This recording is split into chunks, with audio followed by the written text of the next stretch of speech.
Di masa pandemi ini, tentu banyak dari kalian merasakan bahwa menjaga kesehatan tubuh kita merupakan prioritas nomor satu. Banyak dari kalian mungkin sedang mencoba gaya hidup yang lebih sehat, seperti makan buah-buahan dan sayur-sayuran, berolahraga pagi, bersepeda, ataupun lebih rutin minum vitamin ataupun suplemen kesehatan lainnya.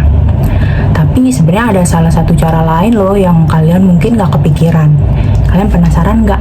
Nih, aku kasih tahu ya. Salah satu cara lain yang kalian dapat lakukan adalah mengonsumsi probiotik.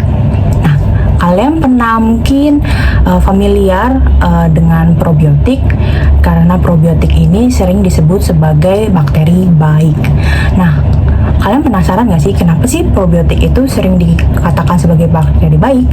Nah, di video kali ini, aku, Nabila Alicia, akan menjelaskan lebih dalam apa tuh sebenarnya probiotik dan apa khasiat yang dia dapat berikan untuk kesehatan kita jika kita mengonsumsi setiap hari. Simak videonya ya, teman-teman. Nah, secara definisi, menurut Food and Agriculture Organization, probiotik itu merupakan mikroorganisme hidup yang dapat memberikan efek baik jika dikonsumsi setiap hari dalam jumlah yang cukup. Nah, kalian pasti bingung, jumlah yang cukup itu seberapa? Nah, rekomendasinya adalah 100 juta unit probiotik. Nah, lebih bingung lagi kan, sebenarnya berapa sih 100 juta unit probiotik itu? Nah, lebih gampangnya aja, 100 juta probiotik itu biasanya setara dengan 1 cup yogurt. Nah, di dalam yogurt itu umumnya ada bakteri yang kita sebut sebagai Lactobacillus dan Bifidobacterium.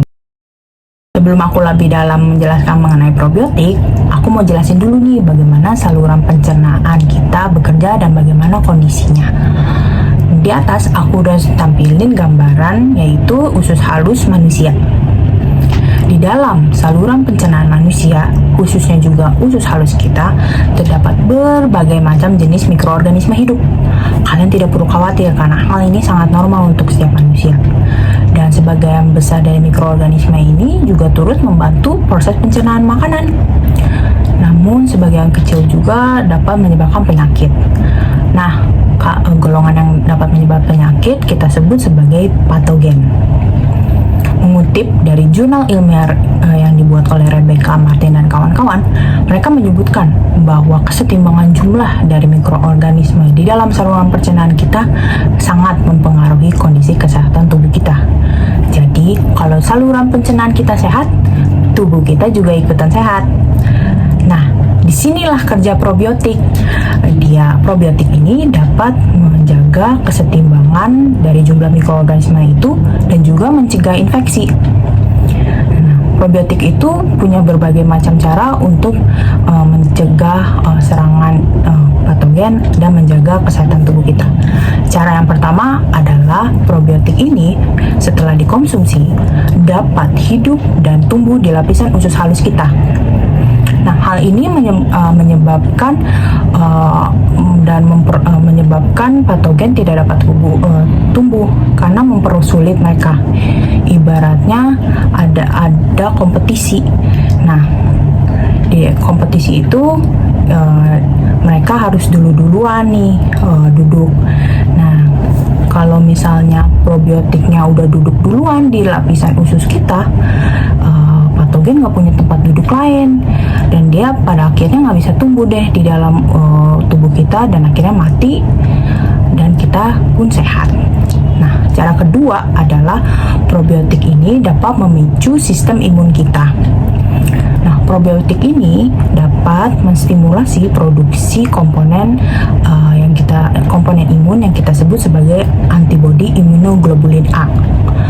Nah, komponen imun tersebut dapat mendeteksi patogen lalu menempel dengannya sehingga akan mempersulit pergerakan patogen dan patogen itu juga nggak bisa kemana-mana pada akhirnya dan dia nggak bisa tumbuh dan pada akhirnya mati. Nah, cara ketiga adalah probiotik ini juga dapat menghasilkan sebuah komponen komponen peptida yang kita sebut sebagai bakteriosin. Nah, bakteriosin ini tuh yang bulat-bulat itu. Nah, bakteriosin ini juga bekerja hampir sama seperti imunoglobulin A, di mana bakteriosin itu dapat menempel pada patogen dan akan mempersulit juga patogen untuk bergerak dan juga bertumbuh, sehingga mereka tidak bisa ke jaringan lain dan pada akhirnya mati. Selain itu, probiotik tidak hanya mencegah infeksi, namun juga dapat membantu proses pencernaan makanan di manusia juga. Nah, kita manusia itu tidak dapat mencerna serat yang biasanya umumnya ditemukan pada sayur dan buah-buahan dengan sempurna. Nah, dengan bantuan probiotik melalui proses fermentasi, serat tersebut dapat diubah menjadi rantai pendek asam lemak, atau bahasa ilmiahnya adalah short chain fatty acid, di mana komponen tersebut juga kita dapat gunakan juga loh sebagai sumber energi.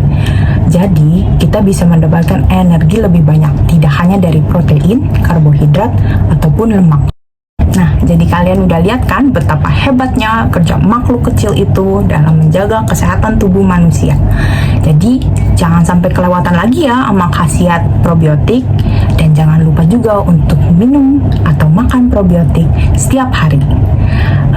Aku Nabila, dan semoga video ini bermanfaat dan sampai jumpa.